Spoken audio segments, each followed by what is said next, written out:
Hello hi नमस्ते आदाब, स्वागत करता हूं मैं आपके अपने YouTube चैनल जेडीएस एजुकेटर में। तो कैसे हैं आप सब? उम्मीद करते हैं बढ़िया होंगे। आज की क्लास में हम बात करेंगे, आज का जो टॉपिक है हमारा, आज का जो टॉपिक है ईश्वर से अनुराग, यानी कि divine paths of the devotion, यानी devotion paths of the divine.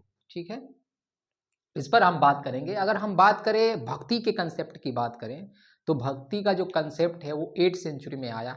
ठीक है, 8th सेंचुरी में आया। अगर वहीं हम बात करते हैं कि भक्ति क्या होता है, तो भक्ति हम कह सकते हैं कि अपने आराध्य के प्रति संपूर्ण समर्पण भावना रखना क्या होता है, भक्ति होता है। संपूर्ण समर्पण भावना का मतलब, समर्पण का मतलब कि अपनी इच्छाओं का क्या होना, अभाव होना, अपनी इच्छाओं का त्याग करना।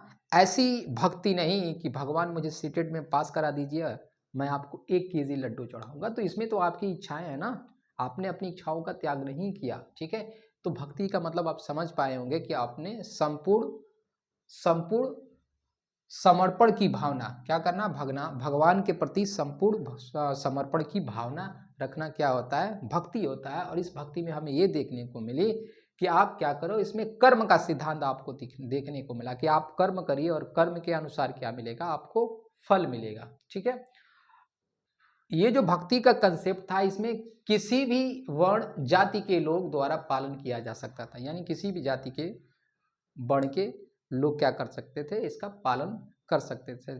ठीक है, आपने वेदों में आपने वेद के बारे में पढ़ा होगा कि उसमें जो महिलाएं थी, शूद्र थी, वेद का पालन नहीं करती थी। ठीक है, लेकिन ये ऐसी भक्ति थी, इसमें क्या हो रहा था, नेचर में चेंज हो रहा था कि किसी भी वर्ण जाति के लोग क्या कर सकते हैं, भक्ति का पालन कर सकते हैं। क्योंकि मानना ये था कि संपूर्ण समर्पण की भावना रखना, यानी कि भगवान क्या है, हमारे अंदर है, भगवान हमारे अंदर है। ठीक है, तो ऐसा इसमें चेंज आपको देखने को मिलता है। ठीक है, अगर हम कर्म की बात करें कि आप कर्म करो, कर्म के अनुसार आपको फल मिलेंगे, तो श्री कृष्ण ने भगवत गीता में भी ऐसे भक्ति के बारे में बताया और उन्होंने ये ज्ञान दिया कि आप क्या करिए, कर्म करिए और कर्म के अनुसार आपको फल मिलेंगे। यानी कि कर्म यानी भक्ति और कर्म का सिद्धांत हमें कहाँ देखने को मिलता है, भगवत गीता में देखने को मिलता है। ठीक है, इस दौर में और चीजें क्या दिखाई दे रही थी, तो इस दौर में भक्ति में, यानी भक्ति के लिए क्या बनना स्टार्ट हो गया, मूर्तियां निर्मित भी होने लगी।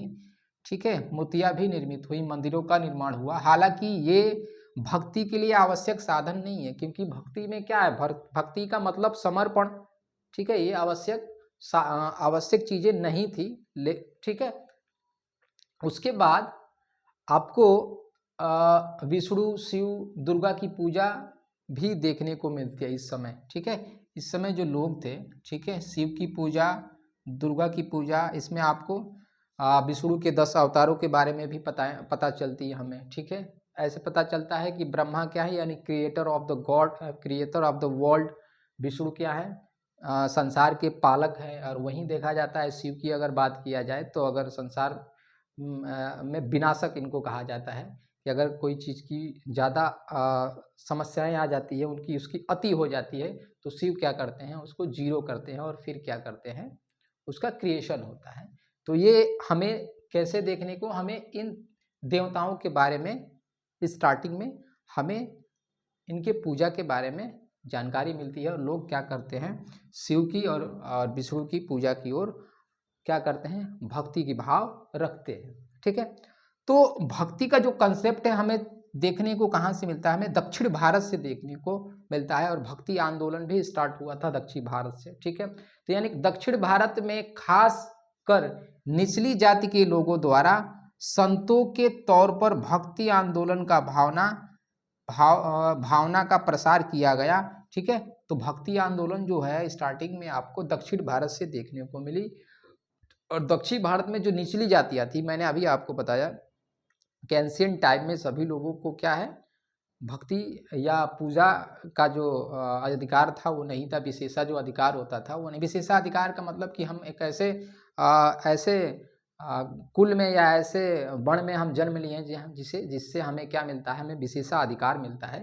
तो ये चीज़ें नहीं थी, तो इनके लिए भी क्या था, भक्ति यानी भगवान को प्राप्त करने का एक साधन मिल गया था, एक भावना, समर्पण मिल गया था। ठीक है, आगे देखते हैं। तो दक्षिण में हमें 2 ग्रुप दिखाई देते हैं। ठीक है, 2 ग्रुप हमें देखने को मिलते हैं, एक अलवार और दूसरा नैनार। ये कब की बात है? 7 और 9th सेंचुरी की बात है, यानी 7वीं से 9वीं शताब्दी की बात है। अलवार और नैनार 2 ग्रुप थे। तो अलवार जो लोग थे वो विष्णु के प्रति भक्ति भाव रखते थे। तो अलवार किन्हें कहा गया? जो विष्णु के प्रति भक्ति भाव रखते थे।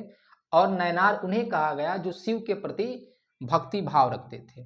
ठीक है, तो अब ये बताइए कि जो अलवार और नैनार है, ठीक है, ये सबसे बड़े आलोचक थे। किसके आलोचक थे? तो सबसे बड़े आलोचक ये जैन और बौद्धों के आलोचक, यानी कि जैनिज्म और बौद्धिज्म का भी आलोचक कौन थे? तो नैनार और अनवार लोग क्या करेंगे?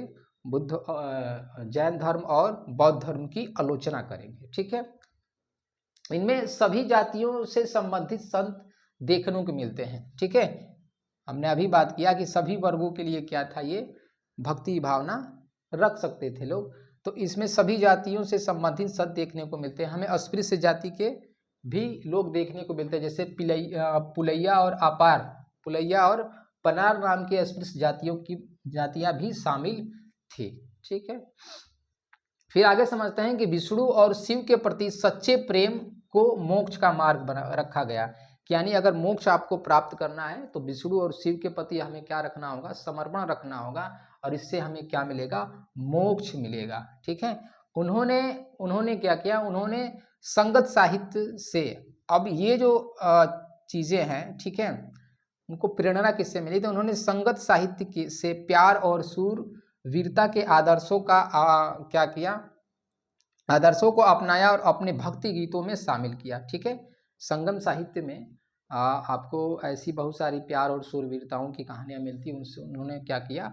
अपने भक्ति भाव में उसको क्या किया? अपनाया। ठीक है, तो अलवार संतों की बात करें तो अलवार संतों की जो संख्या थी वो कितनी थी? 12 थी। ठीक है, अलवार संतों की जो संख्या थी 12 थी। अलवार संत में जो सबसे फेमस संत हुए उनका क्या नाम था? तो उनका नाम था पेरिया अलवार। ठीक है, पेरिया अलवार। और आपसे प्रश्न पूछता है कि महिला अलवार संत का नाम बताइए, तो हम क्या बता सकते हैं? अंडाल, जो कि क्या थी? महिला अलवार संत थी। ये पेरियार अलवार की पुत्री थी। अंडाल कौन थी? तो पेरिया अलवार की पुत्री थी। ठीक है, उसके बाद फिर और तोडर डिप्पोडी अलवार। ठीक है, उसके बाद से नम्मा अलवार, ये सब क्या है? ये अलवार संत हैं। अलवार संत को जानने की सबसे अच्छी बात ये है कि सभी के लास्ट में अलवार लगा हुआ है, आप देख सकते हैं। ठीक है, अलवार लगा हुआ है। और प्रश्न अंडाल से इसलिए बनता है कि इनमें अलवार नहीं लगा है। ठीक है, ये क्या थी? पहली महिला अलवार संत थी। अब अलवार संत जो थे उनके भक्ति गीतों का जो संग्रह है, उनके भक्ति गीतों के संग्रह को हम क्या कहते हैं? दिव्य प्रबंधन कहते हैं। क्या कहते हैं? दिव्य प्रबंधम कहते हैं।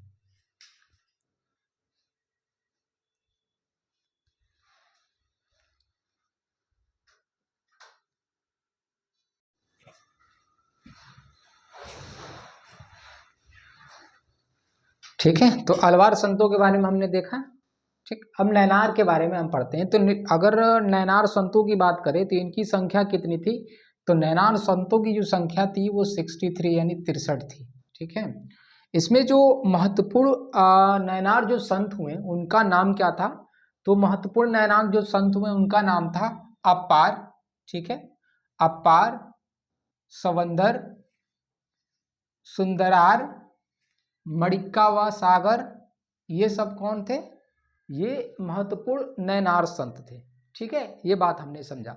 अब नैनार संतों के जो भक्ति गीत थे उनका जो संग्रह है, यानी इनके गीतों का जो संग्रह है, गीतों के संग्रह को हम क्या कहते हैं? तेवरम और तिरुवाचकम कहते हैं। तेवरम और तिरुवाचकम। और वहीं हमने समझा कि अलवार संतों के जो गीतों का संग्रह है उसको हम क्या बोलते हैं? दिव्य प्रबंधम बोलते हैं। क्या बोलते हैं? दिव्य प्रबंधम। ठीक है, तो ये इससे क्वेश्चन बन सकते हैं, इस पर आप ध्यान देंगे। ठीक है, ठीक, और देख लेते हैं कि जो अलवार और नैनार संतों की जो धार्मिक जीवनियां थी, ठीक है, उनकी धार्मिक जीवनियां लिखी गई, और धार्मिक जीवनियां जो लिखी गई उनको हम क्या कहते हैं? हैगियोग्राफी कहते हैं। हैगियोग्राफी का मतलब कि संतों की जीवनियां लिखी जाती थी, तो उसको हम क्या कहते थे? हैगियोग्राफी, तो ये शब्द भी आप ध्यान रखिएगा कि हैगियोग्राफी क्या होता है, यानी संतों की जीवनियां लिखना। ठीक है, ये बात हमने समझा। फिर हम देखेंगे कि धीरे धीरे दर्शन और भक्ति की भी बात आएगी। दक्षिण भारत में आपको दर्शन और भक्ति की भी बात देखने को मिलेगी। तो अगर दर्शन और भक्ति की बात करें केरल में, तो इसकी बात करेंगे कौन? शंकर, जो बाद में क्या बन जाएंगे? शंकराचार्य, यानी शंकराचार्य बनेंगे। और इनका नाम, अगर इनके जन्म की बात करें, शंकराचार्य के जन्म की बात करें, तो इनका जन्म, ठीक है, 8वीं सदी में केरल में हुआ था। ठीक है, इनका जो सिद्धांत था, इन्होंने सिद्धांत जो दिया था, उस सिद्धांत का नाम था अद्वैतवाद। अद्वैतवाद मतलब वननेस, यानी कि थ्योरी ऑफ वननेस, एक की ये बात करेंगे। क्या बात करेंगे? एक की बात करेंगे। अद्वैत यानी दूसरा नहीं है, अद्वैत। ठीक है, अद्वैत का मतलब होता है कि जीवात्मा और परमात्मा क्या है, यानी जीवात्मा और परमात्मा एक है, दोनों क्या है? एक है। और उपनिषद में भी आपने पढ़ा होगा कि उपनिषद भी बात करता है, आत्मा और परमात्मा की बात करता है कि दोनों क्या है। तो जो शंकर थे, शंकर ने उपनिषद के विचार को आगे बढ़ाएंगे। ठीक है, क्योंकि वो इससे क्या थे? प्रभावित थे। तो उपनिषद के विचार को आगे बढ़ाएंगे कौन? शंकर। ठीक है, यानी शंकराचार्य। क्योंकि उपनिषद में भी क्या बात थी कि आत्मा और ब्रह्म क्या है? दोनों एक है। ठीक है, ये बात हमने समझा। और निर्गुण ब्रह्म की उपासना करेंगे। क्या करेंगे? अगर ये बात की जाए, उपासना की बात की जाए, तो निर्गुण ब्रह्म की उपासना करेंगे कौन? शंकर। ठीक है, फिर आगे हम समझते हैं कि ब्रह्म क्या होता है। ठीक है, ब्रह्म की बात आ रही है, तो ब्रह्म का मतलब होता है कि एकमात्र सत्य। क्या? एकमात्र सत्य, यानी कि निर्गुण और निराकार। कैसा? निर्गुण और निराकार। ठीक है, तो ब्रह्म का मतलब आपको समझ में आया। शंकर क्या कहेंगे कि हमें अगर मोक्ष पाना है, अगर हमें मोक्ष प्राप्त करना है, तो हमें क्या करना होगा? हमें संसार का त्याग यानी कि संन्यास करना होगा, तभी हमें क्या मिलेगी? मोक्ष प्राप्ति के लिए हमें ज्ञान मार्ग को अपनाने की सलाह दी। तो वो क्या कहेंगे कि अगर आपको मोक्ष प्राप्त करना है तो क्या करना होगा? ज्ञान मार्ग को अपनाने की सलाह, हमें ज्ञान मार्ग को अपनाना होगा। ठीक है, इतनी बात हमने समझा। फिर हम आगे समझते हैं, तमिलनाडु में आपने रामानुजन के बारे में पढ़ा होगा। ठीक है, तो रामानुजन का जो उद्भव हुआ, ठीक है, 11वीं सदी में इनका उद्भव हुआ। ठीक है, रामानुजन का। कहाँ पे? तमिलनाडु में। ये क्या थे? ये बहुत बड़े विष्णु भक्त थे। विष्णु भक्त का मतलब कि हम समझ सकते हैं कि अलवार जो भक्ति थी उससे प्रभावित रहे होंगे, क्योंकि अलवार संत जो लोग थे वो किसकी उपासना करते थे? जो अलवार संत थे वो उपासना करते थे विष्णु की। तो रामानुजन भी क्या थे? अलवार संतों से बहुत प्रभावित थे। ठीक है, इनका जो सिद्धांत था, इन्होंने जो सिद्धांत दिया, उस सिद्धांत का नाम था विशिष्टा अद्वैत। क्या नाम था? विशिष्टा अद्वैत। और इन्होंने ज्ञान प्राप्त और मोक्ष प्राप्ति के लिए जो भक्ति की बात इन्होंने की, तो भक्ति के लिए उन्होंने क्या बात की? अगर हमें मोक्ष पाना है तो हमें विष्णु के प्रति अनन्य भक्ति भाव रखना आवश्यक है। ठीक है, तो ये बात आपको समझ में आई होगी। तो आज की क्लास में इतना ही, फिर हम कल की क्लास में इसे कंप्लीट करेंगे। ठीक है, नमस्कार।